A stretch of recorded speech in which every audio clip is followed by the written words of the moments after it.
बाबू इधर आओ।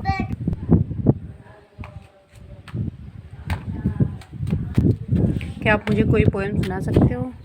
एक वो बेटा था, लकड़ी की काठी सुनाइए। लकड़ी की काटी थी, धीरे धीरे एक लकड़ी की काटी थी, आसमान में उड़ती थी और घरों शाम सबा यहाँ घूमने बारंबार। अब क्या सुनाऊं? कोई दूसरी सुनाइए।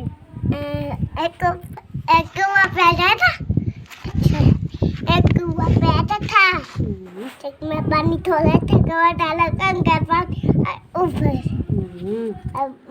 अब मुझसे लेकर आनी है जो मैं कपड़ा